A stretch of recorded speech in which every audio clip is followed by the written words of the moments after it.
You are about to enter a dimension where a single mustard stain on a doctor's coat changes television history forever. Welcome back, Breaking Bad family. Today we are cracking open the ultimate what-if scenario, the holy grail of fan theories that changes absolutely everything we know about the Albuquerque underworld. We are talking about a universe where Walter Hartwell White walks into that doctor's office on his 50th birthday, takes a deep breath, and hears the words, "You are perfectly healthy. No lung cancer, no ticking clock, no death sentence." Does Heisenberg still rise? Or does Walter White remain a mild-mannered, browbeaten chemistry teacher until he retires with a pension that barely covers his utility bills? The answer is infinitely more complex, darker, and frankly more insane than just he stays a teacher. To understand this alternate timeline, we have to perform a psychological autopsy on the Walter White we met in the pilot episode, before the diagnosis broke him. Because here's the secret that Vince Gilligan and Bryan Cranston hid in plain sight. The cancer didn't create the monster. The monster was already there, sleeping, waiting for a key to turn the lock. Let's rewind to September 7, 2008. It is 5 o'clock in the morning. Walter is exercising on an elliptical machine that looks like it belongs in a museum of ancient torture devices. He is staring at a plaque on the wall, the Nobel Prize Contributor Certificate. This is our first clue. This isn't a man who is just down on his luck. This is a man who is actively suffocating. In our canon timeline, the diagnosis later that afternoon acts as the catalyst, the chemical reaction that blows the lab up. But without the cancer, we are left with something arguably more dangerous, a slow-motion implosion. In this cancer-free reality, Walter goes to his surprise party. He endures Hank Schrader holding court, emasculating him in front of his own family. He watches Hank handle the Glock. He laughs weakly at the jokes made at his expense. But here's the crucial difference. Without the death sentence, he doesn't have the nothing-to-lose adrenaline. He doesn't go on the ride-along the next day. He doesn't see Jesse Pinkman crawling out of the window. And that, my friends, is the first massive domino to fall. If Walt doesn't go on that ride-along, he never reconnects with Jesse. And if he never reconnects with Jesse, the Captain Cook operation has a very different, very short shelf life. Let's talk about the elephant in the room, or rather the multi-billion-dollar elephant, gray matter technologies. This is the origin story of the rage. The showrunners have confirmed that Walt left gray matter because of his own inferiority complex regarding Gretchen's wealthy family, not because he was pushed out. He sold his share for $5,000. The company is now worth billions. Every single morning, cancer or not, Walter White wakes up, brushes his teeth, and looks in the mirror at a man who lost an empire. That kind of bitterness doesn't just go away with a clean bill of health. In fact, without the distraction of cancer treatment and the immediate chaos of the meth business, that bitterness might actually have more room to grow. Think about the psychology here. Vince Gilligan has often cited the quote, "The mass of men lead lives of quiet desperation." That is cancer-free Walt. He continues to work at the car wash. He continues to wipe down the tires of the Corvettes driven by his own students, the Chad bullies of the world. The humiliation continues to mount. But here's the crazy theory that many hardcore fans have discussed. Heisenberg was inevitable. The cancer was just an accelerant. Without it, Walt might not have cooked meth, but he would have snapped eventually. It might have been 5 years later. It might have been 10. But the ego that demanded "say my name" was not a side effect of chemotherapy. It was the core of his personality. Now let's look at the butterfly effect on the rest of the cast. This is where things get truly mind-blowing. Let's start with Jesse Pinkman. In the pilot, Jesse is escaping the bust at the neighboring house because he was, quite literally, banging the neighbor. If Walt isn't there to see him, Jesse escapes into the desert, yes. But his partner, Emilio, gets busted. Crazy 8 becomes the snitch. Without Walt's chemistry to create the glass-grade product, Jesse remains a small-time, chili-pea-slinging street dealer. Here's the dark truth about Jesse's fate in a Walt-free world. He probably ends up in prison or dead within a year. Hank Schrader was already on to Captain Cook. It was only a matter of time. Without Walt's intervention, specifically the phosphorus gas trap in the RV that killed Emilio and Crazy 8, Jesse likely gets picked up by Crazy 8, who we know was a DEA informant, and handed over to Hank on a silver platter to save his own skin. Imagine a timeline where Hank arrests Jesse in Season 1, and Walt just watches it on the news while grading papers, shaking his head at former students who lost their way. having no idea that he could have been the king of that world. But let's go deeper into the household. Skylar White. In the beginning, she is suspicious of Walt not because he is a criminal, but because he is distant. If Walt stays healthy, does the marriage survive? Probably, but it survives in a state of zombie-like stasis. Walt is mentally checked out. He is bored, he is resentful. He watches Who Wants to Be a Millionaire and seethes that he is smarter than the contestants, but poorer than the cameraman. This version of Walt is perhaps even more tragic than the drug lord because he is pathetic without being powerful. He is just there. However, there is a wild card scenario that we have to consider: the gray matter offer. In Season 1, Elliot offers Walt a job. In the canon, Walt refuses because of the cancer-fueled pride. He doesn't want charity. But take the cancer away. If Elliot and Gretchen offered him a job in this alternate timeline, would he take it? My theory? No. His ego is too fragile. He cannot stand to work for the man he thinks stole his life, even if he is healthy. He would rather scrub tires than be Elliot's employee. That is the tragedy of Walter White. He chooses his own hell every single time. Let's look at the visual storytelling cues Bryan Cranston gave us. Watch the pilot again. Look at how he holds his body before the diagnosis. He is slumped. His mustache is sad. His clothes are beige and olive green. He blends into the walls. He is invisible. The Breaking Bad journey is about him becoming visible. In our what-if scenario, he remains invisible. But for how long? Humans are not designed to repress that much anger forever. Maybe he doesn't cook meth. Maybe he becomes the Unabomber. Maybe he embezzles from the school district. The criminal genius side of his brain is itching to be used. There is a fascinating behind-the-scenes fact about the casting of Walter White that plays into this.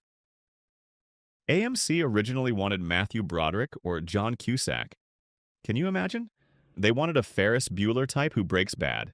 But Vince Gilligan fought for Cranston because he saw him in an X-Files episode called Drive, where Cranston played a bigot with a head that would explode if he stopped moving. Gilligan knew Cranston could make a detestable character sympathetic. In our alternate timeline, if Walt never breaks bad, we are watching Malcolm in the Middle without the jokes. We are watching Hal, but Hal is depressed and hates his life. Let's talk about Hank Schrader. In this timeline, Hank is the hero who never meets his villain. He continues his career at the DEA. He probably gets promoted to El Paso much earlier because he isn't distracted by the blue meth mystery. But here's the kicker. Hank might actually die sooner without Walt. Why? Because Walt actually saved Hank's life indirectly multiple times by manipulating the underworld. Or conversely, Hank lives a long, happy life, brewing Schraderbrow because the cartel never comes north to hunt down Heisenberg. Tuco Salamanca is still out there, though. The cousins are still out there. Gus Fring is still building his super lab. The gears of the drug world turn with or without Walter White. This brings us to the most legendary what-if of all, Gus Fring. Without Walter White's blue meth, what happens to the Chicken Man? Gus had a plan long before Walt showed up. He was building the super lab for Gail Bedecker. Remember Gail? The man who brewed the best coffee and sang opera? In this timeline, Gail becomes the head cook. The blue meth never exists. The product is 96% pure, not 99.1%. Is that good enough? For the cartel, probably. So the timeline looks like this. Gail cooks for Gus. The operation runs smoothly. There is no drama, no box cutter incident, no nursing home explosion. Gus Fring likely succeeds in his revenge against the cartel because he is patient and methodical, and he doesn't have a chaotic chemistry teacher throwing wrenches into his gears. In a weird, twisted way, Walter White getting cancer saved the cartel from Gus Fring's total domination for a few extra years, only to destroy it all himself later. But we are forgetting one massive variable, one chaotic element that disrupts the Gail and Gus utopia. And that is the unpredictability of the Salamanca family. Tuco was already a loose cannon. In the canon, Tuco crosses paths with Walt and Jesse. In this timeline, Tuco is still snorting meth off his Bowie knife. Eventually, the DEA, Hank Schrader, would clash with Tuco. Without Walt's fulminated mercury explosion to rattle Tuco, does Hank win that fight? Or does Tuco take down a DEA agent, bringing the full wrath of the federal government down on the cartel way before Gus is ready?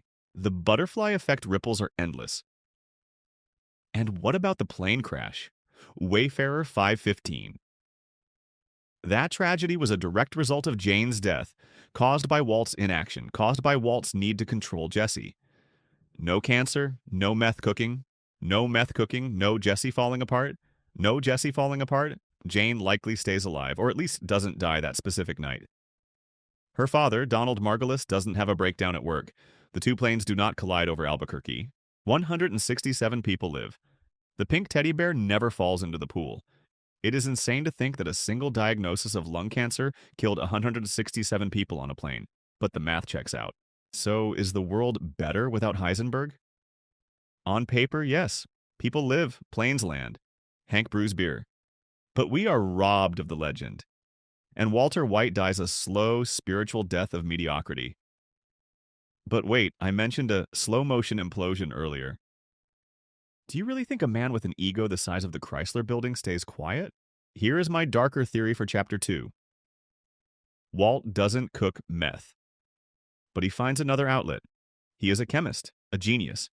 And he is broke. If he doesn't sell drugs, maybe he starts looking at other shortcuts. Maybe he starts gambling. Maybe he tries to create a new legitimate invention but gets screwed over again, leading to a violent snap. The potential for Breaking Bad was always there. The cancer was just the excuse he gave himself. As he told Skyler in the finale, "I did it for me. I was good at it." He wanted to be good at something. We are just scratching the surface of this alternate Albuquerque. We have established that the players are still on the board, but the game has changed completely. But what if I told you that there is a scenario where Walt breaks bad without the cancer? A scenario where the financial pressure comes from somewhere else? Or perhaps a scenario where he crosses paths with Gus Fring, not as a cook, but as a legitimate chemist? Imagine a world where Walter White is hired to work in the super lab. Legally? Or as legally as possible. No, that's too clean. We need the grit. We need the conflict. In the next chapter, we are going to explore the Tuco variable and how the street-level game shifts without the blue sky. We are going to look at what happens to Saul Goodman when he doesn't have a Walter White to launder money for. Does he stay stuck in strip mall hell? And most importantly, we are going to explore the alternate fate of Jesse Pinkman. Because if you thought his canon ending was rough, wait until you hear what happens when he doesn't have Mr. White to protect him. Welcome back to the alternate universe where the chemistry teacher never broke bad. We have already established that Walter White is living a life of quiet desperation, grading papers and staring at the wall. But now we have to turn our camera lens toward the ABQ underworld. Because while Walt is safe and sound in his beige existence, the streets of Albuquerque are still burning. In this chapter, we're going to explore the Tuco variable, the tragic fate of Jesse Pinkman, and the sad, lonely strip mall existence of one Saul Goodman.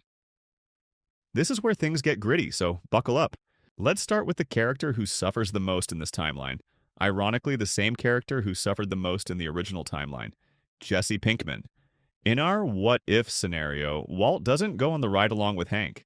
He doesn't see Jesse escaping the neighbor's house. This means Jesse survives the raid, but he loses his partner, Emilio. Emilio gets busted. Now, here's a behind-the-scenes fact that changes everything. In the pilot script, Emilio Koyama was actually Jesse's childhood friend from elementary school. Losing him was a blow, but in the canon, Jesse had Walt to immediately fill that void with chaos. In this timeline, Jesse is alone. He is still Captain Cook, driving a bouncing lowrider with a vanity plate that screams, "Arrest me."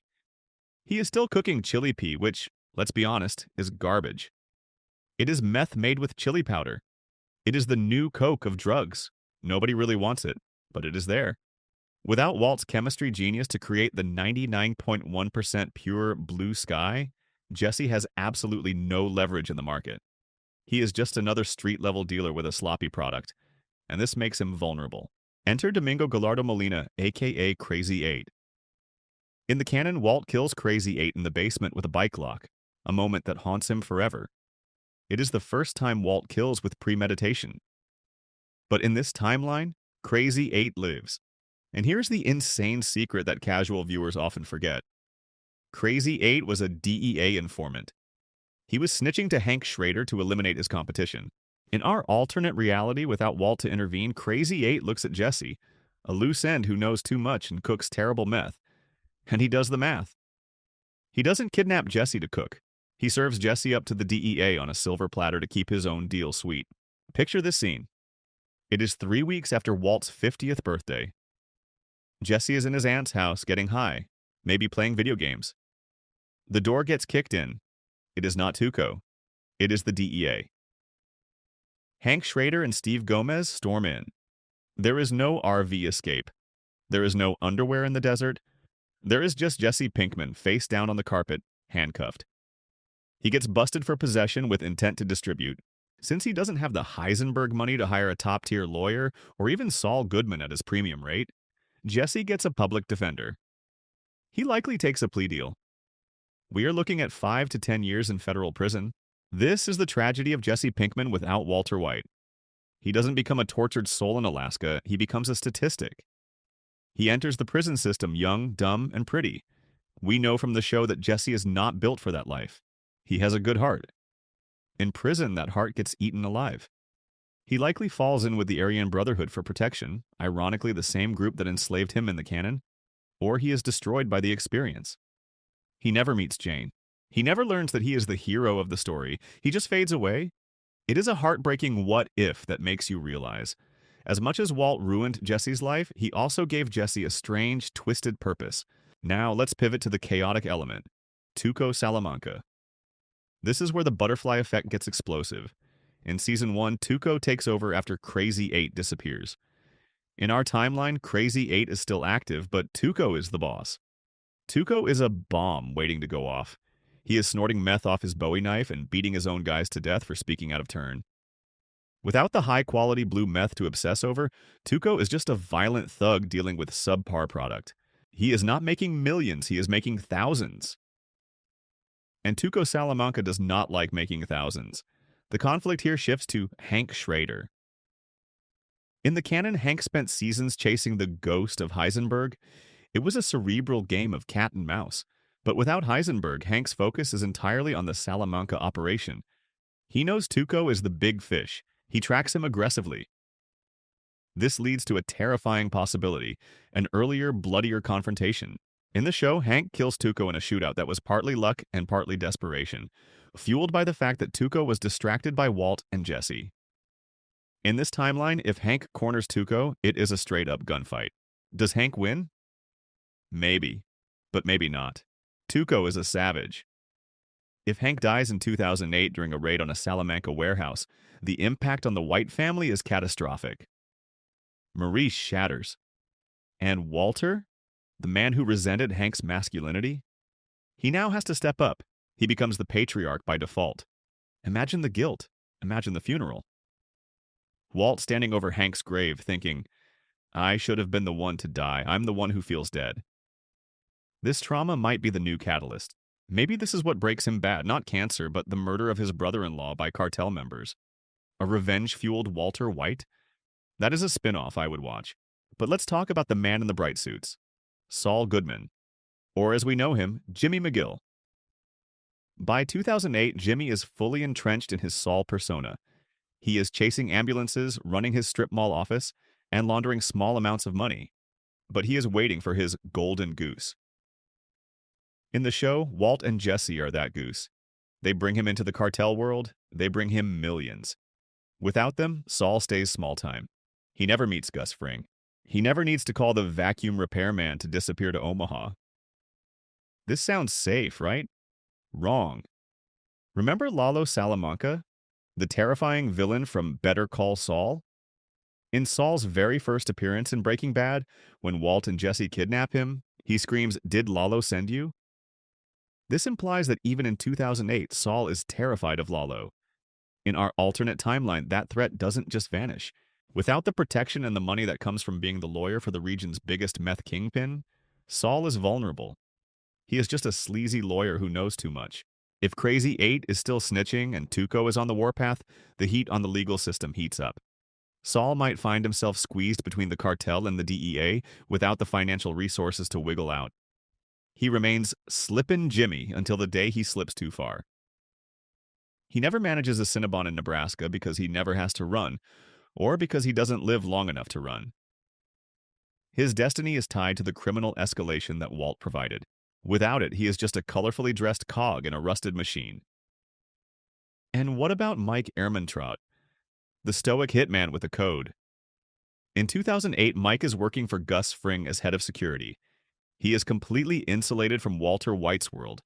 Without Walt, Mike's life is easier. Much easier.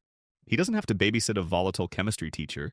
He doesn't have to clean up Jane's body. He doesn't have to die by the river in that heartbreaking final scene. In this timeline, Mike likely works for Gus for another few years, makes his money, leaves a massive nest egg for his granddaughter Kaylee, and retires. Or he goes down with the ship if Gus's empire collapses due to other reasons. But he definitely doesn't get shot by Walter White out of petty ego.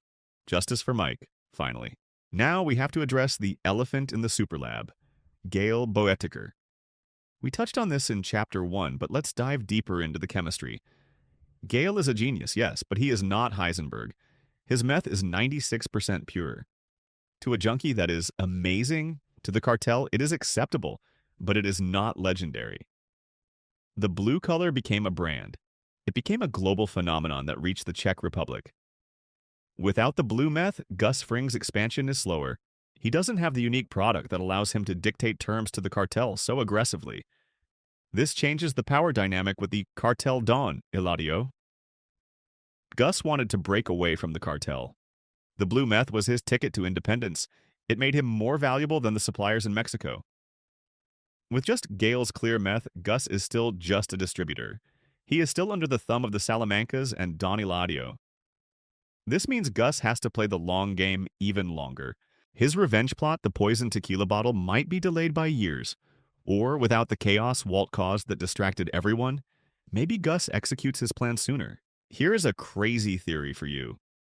Without Walt, Gus Fring wins. Think about it. Walt was the chaotic variable that Gus couldn't predict. Walt was the one who killed the dealers, which led to the friction, which led to the war. Without Walt, Gus is a perfect machine. He uses Gail. He manipulates the DEA, maybe through a different angle.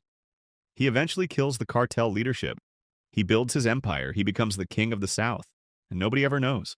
He continues to run Los Polos Hermanos, smiling, asking if everything is to your satisfaction, while ruling the underworld with an iron fist.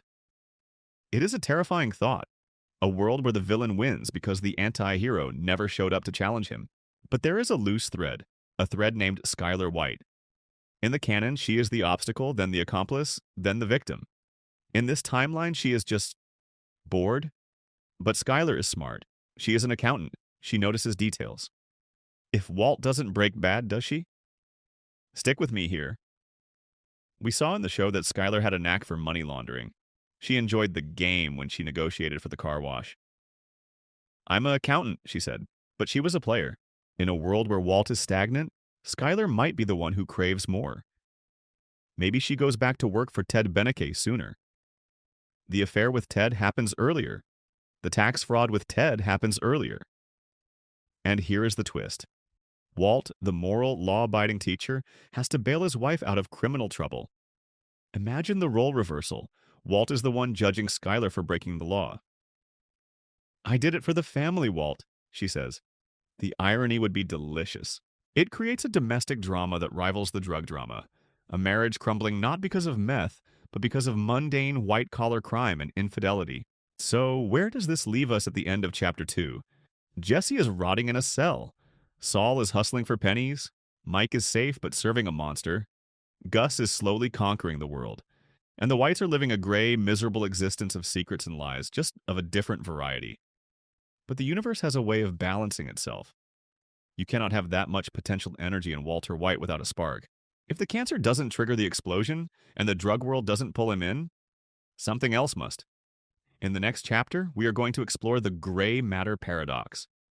We are going to look at a scenario where Walt, driven by financial envy and the mundane collapse of his life, decides to take on his old partners, Elliot and Gretchen Schwartz. Not with guns, but with lawsuits, corporate espionage, or something far more sinister. Because remember, Heisenberg isn't a drug dealer. Heisenberg is a man who demands respect. And if he can't get it on the street, he might try to take it in the boardroom. Prepare yourself. because we are about to turn Breaking Bad into the darkest corporate thriller you have ever seen. And you won't believe who Walt recruits to help him take them down. Welcome to Chapter 3 of our descent into the alternate universe. We have left the crystal blue deserts behind, and now we are trading the Winnebago for something far colder and much more ruthless. The boardroom. If you thought Walter White was dangerous with a chemistry set and a death sentence, wait until you see him armed with a lawsuit, a bruised ego, and a lawyer who operates out of a strip mall. This is the gray matter paradox. In the canon show, the Empire business was meth. But let's look at the psychology of Walter White again. What was his original sin? It wasn't drugs. It was selling his share of gray matter for $5,000, a share that became worth billions. That is the wound that never healed. In our cancer-free timeline, Walt doesn't have the medical bills to justify a criminal life, but he still has the envy. He still has the Forbes magazine cover featuring Elliot Schwartz staring at him from the rack at the grocery store. Picture this scene. It is a Tuesday. Walt is buying veggie bacon because Skyler insists on his cholesterol. He sees the magazine. Elliot Schwartz, the man who changed science. Walt buys the magazine. He sits in his Pontiac Aztec, reading about the accolades, the wealth, the genius. And he snaps. Not a violent snap, but a cerebral one. He realizes that he is technically healthy, but his legacy is dead. He decides right there in the parking lot that he is going to take back what is his. He doesn't want to cook. He wants credit. But how does a high school teacher take down a billion-dollar corporation? He needs a shark. Enter Saul Goodman. Shark. This is the team-up we never knew we needed. In this timeline, Walt doesn't walk into Saul's office wearing a hat and sunglasses to hide his identity. He walks in wearing his beige jacket, clutching a stack of old lab notebooks from Caltech.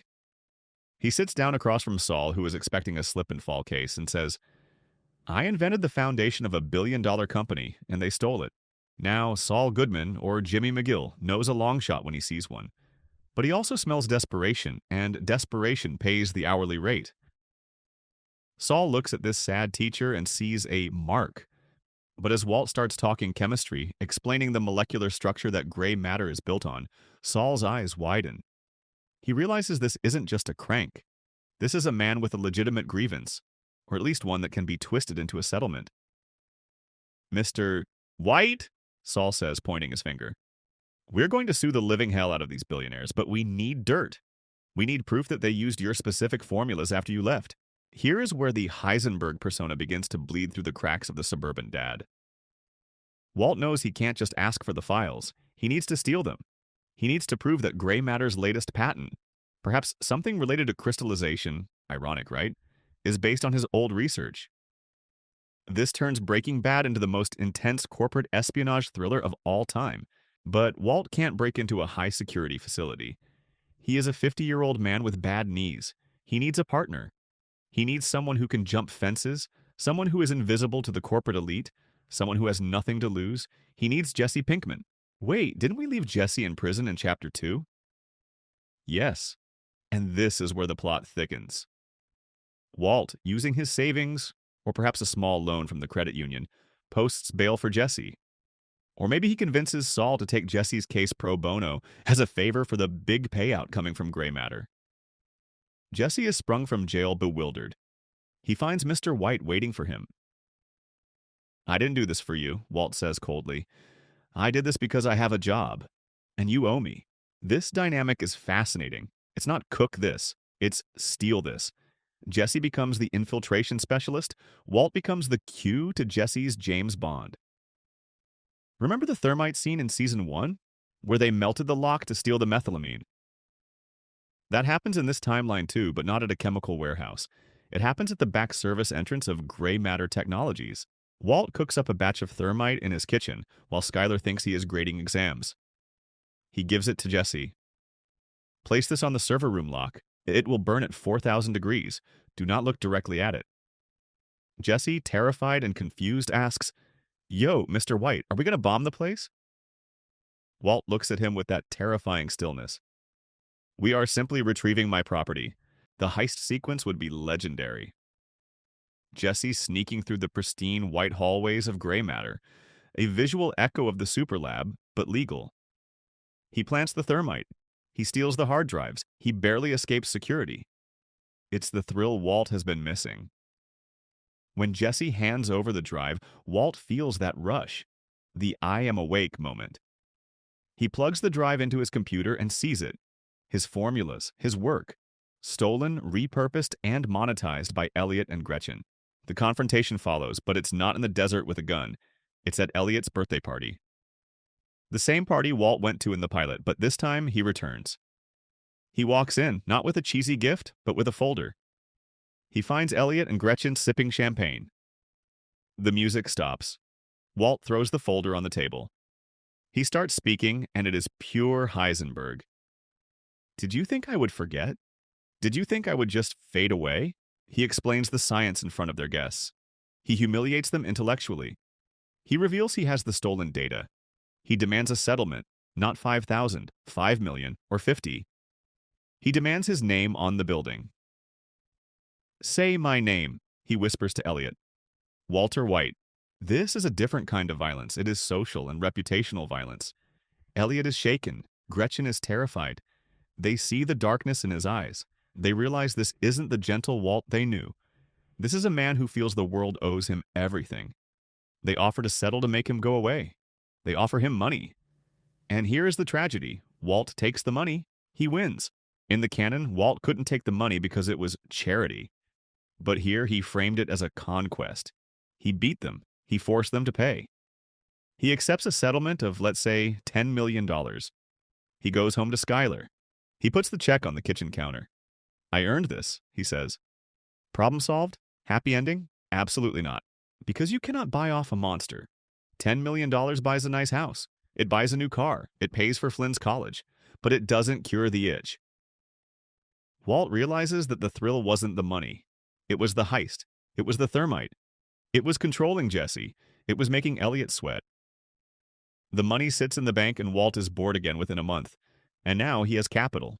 What does a bored, morally flexible genius do with $10 million and a taste for danger? He doesn't start a meth lab. That's too dirty. He starts a legitimate business that acts as a front for his experiments. He buys the car wash not to launder money, but to dominate. He becomes the Gus Fring of the car wash world. He runs it with military precision. He terrorizes his employees, but the what if gets darker. Jesse is still around. Jesse knows Walt has money. Jesse wants his cut. Walt gives him a pittance, treating him like a servant.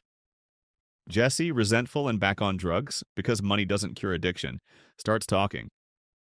He talks to the wrong people at a bar. He talks to a guy named Skinny Pete, who talks to Combo, who talks to the street. Word gets out that the high school teacher has millions and knows how to make crazy chemical bombs. This rumor travels up the food chain. It reaches the ears of the Salamanca operation. Remember, Tuco is still alive in this timeline. He is looking for an edge. He hears about a chemist who can melt steel with a powder made in a kitchen. Tuco doesn't want meth. He wants weapons. He wants explosives to fight the DEA. One night, Walt is at his new, upgraded home. He is feeling smug. The doorbell rings. He expects a pizza delivery. He opens the door. It is not pizza. It is Tuco Salamanca, flanked by his goons. And he is not smiling. I hear you're the professor, Tuco says, stepping into the foyer, his silver teeth glinting. I hear you got magic powder.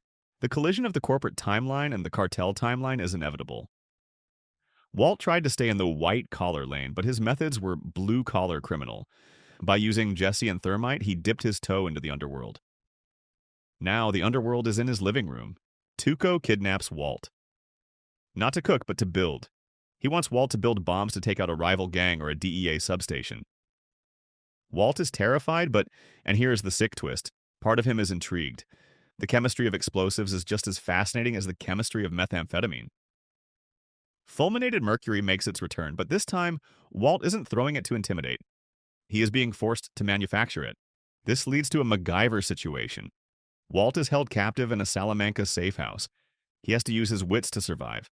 But unlike the pilot where he was scared, this Walt has an ego. He thinks he is smarter than Tuco. He thinks he can manipulate him. He starts to Heisenberg his way into Tuco's head. He suggests improvements to their operation. He points out inefficiencies. He starts advising the cartel boss. Meanwhile, Skylar is frantic. Her husband has vanished. She calls the police. She calls Hank. Hank starts investigating. He finds the link to Jesse Pinkman because Walt bailed him out. He tracks Jesse down. "Where is my brother-in-law, Pinkman?" Hank screams, pressing Jesse against a wall. Jesse breaks. He tells Hank about the gray matter heist. He tells him about the thermite. Hank is floored. Walt, my Walt, a corporate saboteur? It doesn't make sense. But then they find the connection to the street rumors. Hank realizes Walt has been taken by the Salamancas. This sets up a mid-season climax that is totally different from the show. It is a rescue mission. Hank Schrader leading a SWAT team to rescue Walter White from Tuco Salamanca. It is the hero cop saving the victim teacher. But when Hank kicks down the door, what does he find? Does he find Walt tied up and crying? Or does he find Walt standing over a blueprint, explaining to Tuco how to maximize the blast radius of a pipe bomb, caught in the middle of a sentence looking guilty as hell? The look on Hank's face would be the end of the chapter. The realization that his mild-mannered brother-in-law is consulting for the cartel. Walt tries to play it off. "I was forced. I was just trying to survive." But the seeds of doubt are planted. Hank sees the equipment. He sees the science. And let's not forget the corporate side. Elliot and Gretchen, having been blackmailed, are not staying quiet. They have hired private investigators to watch Walt. Those PIs have photos of Walt entering the Salamanca safe house. The walls are closing in from both sides, the law, the cartel, and the corporate elite. The gray matter paradox proves one thing. You can take the cancer out of the man, but you can't take the Breaking Bad out of his soul. He destroys everything he touches. He turned a billion-dollar company into a crime scene, and he turned a kidnapping into a consultancy gig. But the most dangerous player is yet to enter the game. We have mentioned him, we have seen his shadow. But now that Walt is on the cartel's radar, he takes notice. The Chicken Man. Gus Fring does not like loud noises. He does not like Tuco making bombs. And he certainly does not like an amateur chemist stirring up trouble in his territory. In the next chapter, we are going to see the meeting of the minds that we were denied in this context. Gus Fring versus corporate Walt. A chess match between two men who hide in plain sight. One hides behind a fast food apron, the other behind a settlement check. And we will answer the question, can Walt survive working for Gus if he isn't the only one and who can cook the blue stuff? Spoiler alert, it involves a box cutter, but maybe not the neck you expect. This is the what if that keeps on giving. Walt is rich, he is wanted, and he is just getting started. Welcome to Chapter 4. The smoke is cleared from the Salamanca safe house. The flashing lights of the DEA Suburbans are reflecting off the desert sand, and Walter White is wrapped in a shock blanket, sitting on the bumper of an ambulance. To the outside world, he is a victim, a wealthy chemistry teacher kidnapped by a cartel psycho who wanted to exploit his genius. But inside that blanket, Heisenberg is grinning. He just survived the lion's den. He just outsmarted a cartel boss. And for the first time in his life, he feels invincible. But he is about to meet a man who eats lions for breakfast. Let's dissect the aftermath of the raid. In this timeline, Hank Schrader is the ultimate hero. He took down Tuco Salamanca. The shootout was legendary. Hank, fueled by the adrenaline of saving his family, put 2 hollow points into Tuco's chest before Tuco could reach for his assault rifle. Tuco is dead. The Salamanca problem in the north is temporarily solved. And Walt? Walt spins the lie of the century. He tells Hank and the DEA that Tuco targeted him because of the news reports about the gray matter settlement. "He thought I had cash," Walt stammers, playing the traumatized academic to perfection. "When he found out I didn't keep millions under my mattress, he forced me to make explosives. He wanted to hurt you, Hank." It is a masterclass in manipulation. Hank, riddled with guilt, swallows it whole. "I'm so sorry, Walt. I brought this on you." The bond between them strengthens, but it is built on a foundation of radioactive lies. Now let's look at the power vacuum. With Tuco dead, the street distribution is in chaos. The flow of meth stops. The junkies are itching. And in the shadows, Gustavo Fring adjusts his tie. He has been watching. He knows Tuco was a blunt instrument, but he is intrigued by the man Tuco kidnapped. Gus Fring is a businessman, and he does his due diligence. He looks into Walter White. He sees the gray matter background. He sees the crystallography research. and he realizes that the bomb maker is actually a wasted scientific prodigy. Here is where the timeline shifts into a high-stakes corporate thriller. In the canon, Walt had to beg Gus for a chance. In this timeline, Gus approaches Walt, but he doesn't do it at a chicken restaurant. He does it at a charity gala. Walter, now a local celebrity survivor and wealthy philanthropist, thanks to the settlement, is attending a fundraiser for the ABQ hospital. Gus Fring is on the board. The meeting is electric. Gus approaches Walt by the hors d'oeuvres. "I am pleased to see you have recovered from your ordeal, Mr. White," he says, his voice like velvet over steel. Walt freezes. He recognizes the tone. It's not the tone of a chicken shop owner. It's the tone of a predator recognizing another predator. Gus drops a subtle hint, a reference to a specific chemical compound found in the bomb residue, something only a chemist would know. Walt realizes he knows. Gus makes an offer. Not for drugs. Not explicitly. He offers Walt a consulting position at a state-of-the-art chemical research facility he is funding. A place where your potential can be fully realized without the limitations of academia. Walt, bored by his idle wealth and hungry for intellectual dominance, accepts. He tells Skyler he is consulting for a logistics company. He is taken to the laundry. He sees the superlab. This is the moment the what-if fans have been dreaming of. Walt walks into the lab, not as a desperate dying man, but as an arrogant genius. And he meets Gail Boeddeker. In the canon, Walt had Gail fired to bring in Jesse. In this timeline, Jesse is still a liability on the street or in jail or rehab. So it is Walt and Gail. The dynamic is fascinating. Gail worships Walt. "Mr. White, your paper on proton radiography is my Bible." Walt soaks it up. He loves the adoration. They start cooking. But not immediately. First, Walt critiques Gail's setup. He tears it apart. "This ventilation is adequate for a sophomore lab, Gail, but for what we are doing, it is an insult." Walt redesigns the process. He introduces the methylamine method not out of necessity, but out of purity.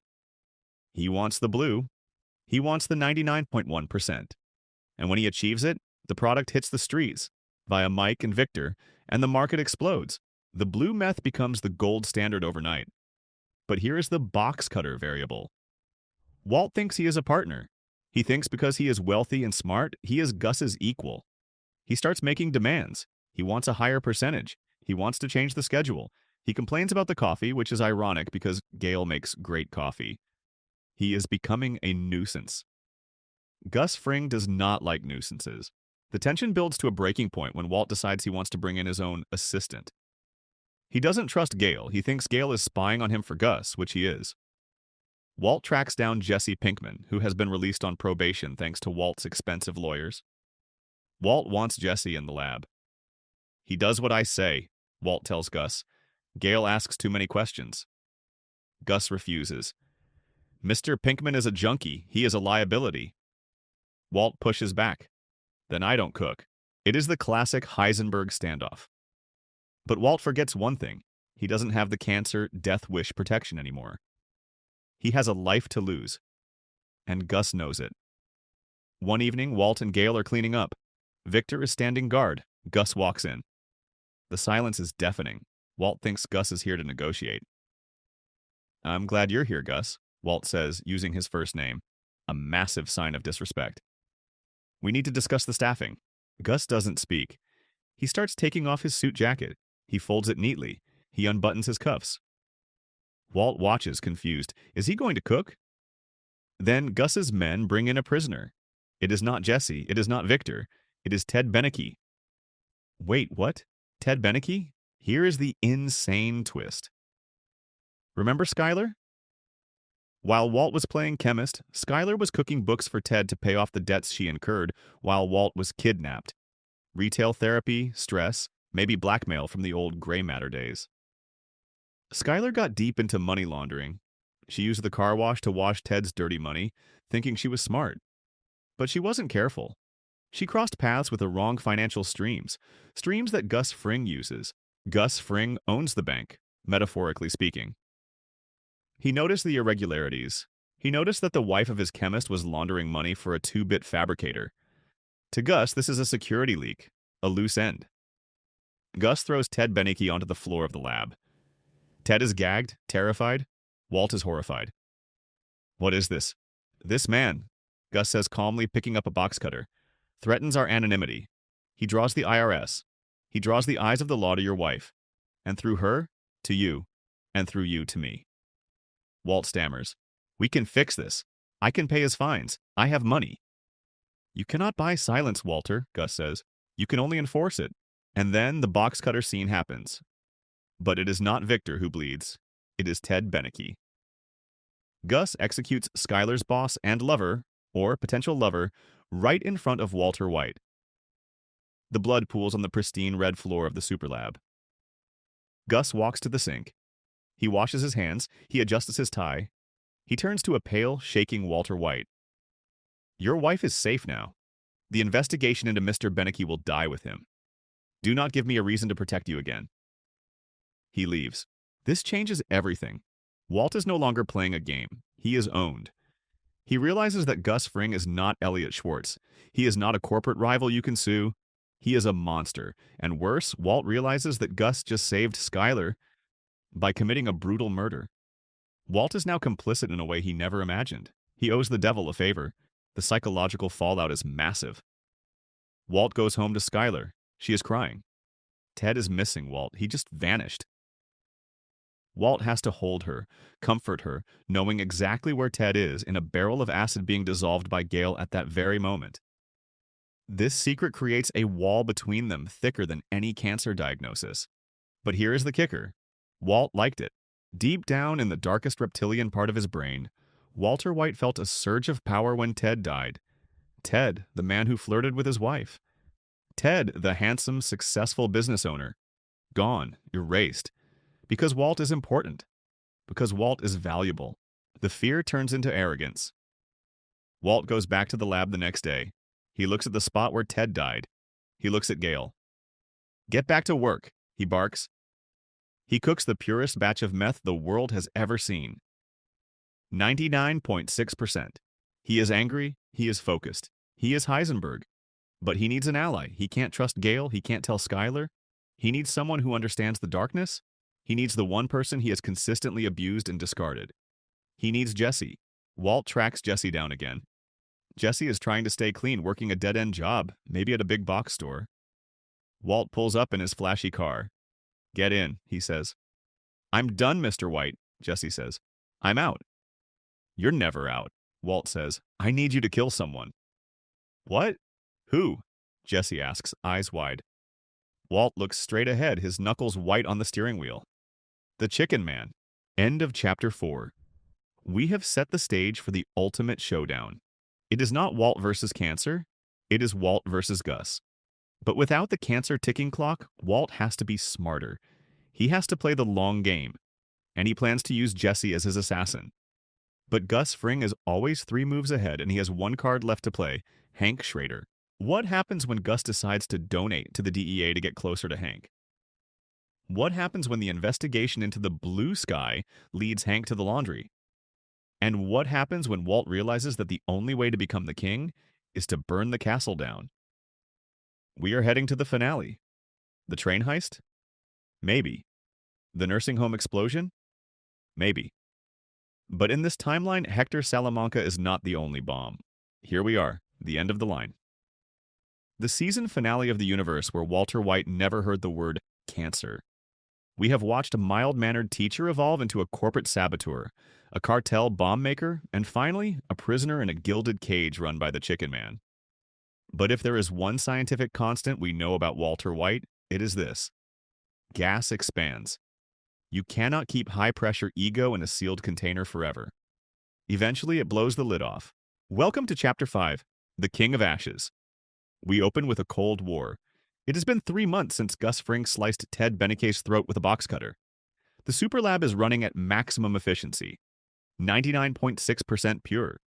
The blue sky is flooding the Southwest, Europe, and is even popping up in the Czech Republic. To the outside world, Gus Fring is a pillar of the community, and Walter White is a successful consultant recovering from his traumatic kidnapping. But inside the lab, the air is toxic. Walt knows he is living on borrowed time. He knows that as soon as Gale Bedecker masters his formula, and Gale is getting very, very close, Gus will dispose of the difficult chemist. Walt needs to strike first, but he can't use a bomb. A bomb is messy. A bomb brings the FBI. A bomb destroys the equipment he is so proud of. No, Walt needs an accident. A tragic industrial accident that decapitates the leadership of the operation while leaving the genius chemist as the sole survivor to tell the tale. He meets Jesse in the parking lot of a laser tag arena, a nod to the Saul Goodman money laundering options we never got to use. Jesse looks terrible. He is clean, but he is hollow. The guilt of the gray matter heist and the knowledge of the underworld eats at him. "Mr. White, I can't do it," Jesse whispers. He's the devil, man. You saw what he did to that guy. "That is exactly why we have to do it, Jesse," Walt hisses, gripping Jesse's shoulder. "It's him or us. Do you think he's going to let you walk away?" "You're a loose end. I'm a loose end. We are just variables in an equation he is trying to balance to zero." Walt hands Jesse a small vial. It's not ricin, it's something faster. Hydrogen cyanide, or rather the precursors to generate it instantly within the ventilation system of the office above the lab. "When I give the signal," Walt says, "you mix these into the HVAC intake at the chicken farm. It will look like a fumigation error. Colorless, odorless until it's too late. It's elegant." But there is a variable Walt hasn't accounted for: Hank Schrader. In this timeline, Hank is not bedridden. He is the hero who killed Tuco. He is the ASAS, Assistant Special Agent in charge. And he is obsessed with the blue sky meth. He knows it's not cartel-made. It's too clean. It's chemically perfect. And he has a nagging suspicion about the kidnapping of his brother-in-law. Why? Because of the blueprints. When Hank raided the Salamanca safe house, he found drawings, sketches of bomb designs.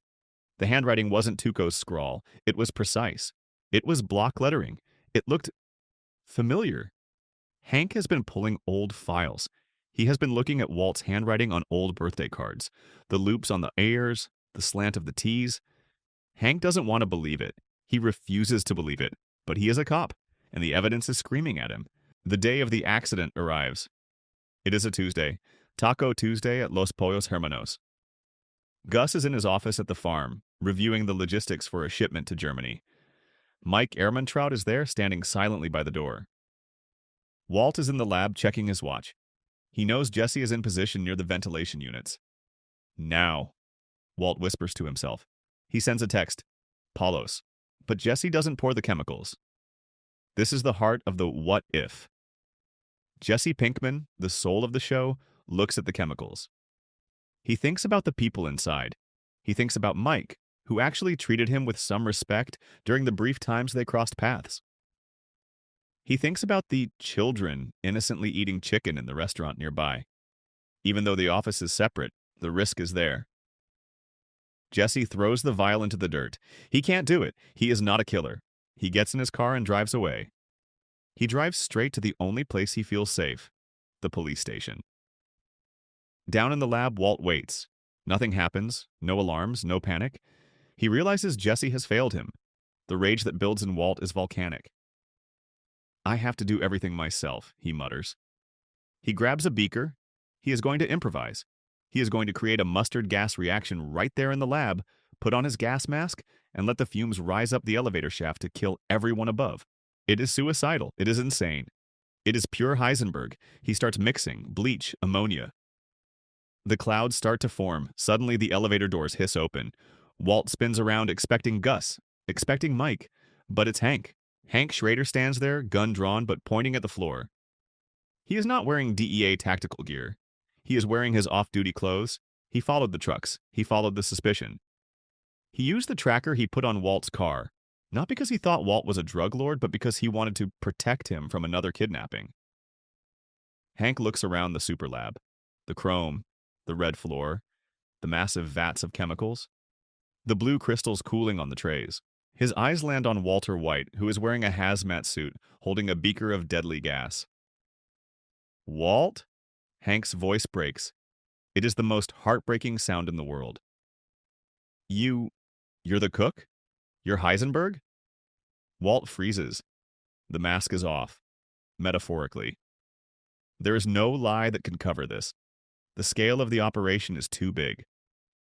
Walt slowly sets the beaker down. He stands up straighter. He doesn't cower. He doesn't cry. He adjusts his glasses. Hello, Hank. The silence stretches for an eternity. Why? Hank asks, tears welling in his eyes. You're rich. You won the settlement. Your family. Walt looks at the lab. He looks at his reflection in the steel tank. The money was never the point, Hank. Walt says, his voice steady, terrifyingly calm. The settlement was just paper. This is chemistry. This is empire. I built this. Me. Not Elliot, not Gretchen. Me. Put your hands up, Walt, Hank says, raising the Glock. His hand is shaking. You won't shoot me, Hank, Walt says, taking a step forward. We're family. I don't know who you are, Hank whispers. And then the elevator dings again. This time it is Gus Fring and Mike. They step out, seeing the standoff. Mike instantly raises his silenced pistol. Hank spins. Drop it! Hank screams. Don't do it, Hank, Mike says calmly. You're outgunned. It is a Mexican standoff in the bowels of the earth. The chemist, the agent, the kingpin, and the hitman. Gus looks at Walt. He realizes the liability has become catastrophic. Kill them both, Gus says to Mike. Mike hesitates. Killing a DEA ASAC is the end of the game. It brings the heat of 1,000 suns. Do it, Gus commands. Walt acts. He grabs the beaker of mustard gas precursors he was mixing and throws it. Not at Mike, not at Gus, but into the massive intake fan of the ventilation system. The glass shatters. The chemicals mix. The fan blades chop the liquid into a fine mist. Out! Walt screams, grabbing Hank and shoving him toward the emergency fire exit tunnel, the one that leads to the drainage ditch. Mike fires. The bullet grazes Walt's shoulder, but the gas is instant. It fills the room with a burning, blinding white fog. Gus Fring, usually so composed, coughs. He stumbles. He tries to reach the elevator, but the gas is already searing his lungs. The ventilation system he paid millions for is now pumping poison into his own sanctuary. Walt and Hank stumble into the dark tunnel. They are coughing, wheezing. Walt is bleeding. They emerge into the blinding New Mexico sunlight, gasping for air. They collapse in the dirt of the desert arroyo. Behind them, smoke billows from the hidden vents of the laundry. The Empire is dying. Hank rolls over, coughing up bile. He looks at Walt. He reaches for his handcuffs. Walt doesn't run. He sits there, clutching his bleeding shoulder, watching the smoke rise. He smiles. I beat him, Walt whispers. I won. Hank slaps the cuffs on Walt's wrists. You have the right to remain silent, Hank says, his voice a wreck. But I think you've said enough. The epilogue, The King of Nothing. Flash forward 6 months. The trial of Walter White is the biggest media event since O.J. Simpson. The gray matter bomber. The meth kingpin. The teacher of death. Walt loves it. He sits in the courtroom wearing a sharp suit. He doesn't plead insanity. He pleads genius. He fires his lawyers and represents himself. He turns the trial into a lecture. He explains the chemistry. He explains the business. He humiliates the prosecution on technicalities. The world is captivated. Free Walter White t-shirts are sold in malls. He becomes a counterculture icon. But the verdict is inevitable. Guilty on all counts. Manufacturing, murder, accessory. Domestic terrorism, racketeering. He is sentenced to multiple life terms without parole. ADX Florence, the Supermax. We cut to the final scene. It is 5 years later. Walter White is in a solitary cell. It is clean, organized. He has a small table. On it, he has a stack of books. He is writing. He is writing his memoir. The Uncertainty Principle. He looks older. His hair has grown back, white and thin. A guard knocks on the door. White, you got a letter. Walt takes the letter. It is from Flynn. He opens it. It is a photo. A photo of Holly, now a young girl, and Skylar. They are smiling. They are in a small house in a different state. They look happy. And there is a note. We are doing fine. Uncle Hank is the director of the DEA now. He tells stories about you. He tells people you were the smartest man he ever met. And the stupidest. Walt stares at the photo. He looks at his small concrete cell. He looks at the manuscript of his book, the story of how he built an empire. He stands up and walks to the tiny polished steel mirror on the wall. He adjusts his collar. He looks at his reflection, the reflection of a man who didn't die of cancer, a man who chose his fate. "Say my name," he whispers to the empty room. Heisenberg. The camera pulls back, out of the cell, down the hall of the prison, rising up over the razor wire, over the Colorado mountains, and finally fading to black as the sound of a chemistry timer dings.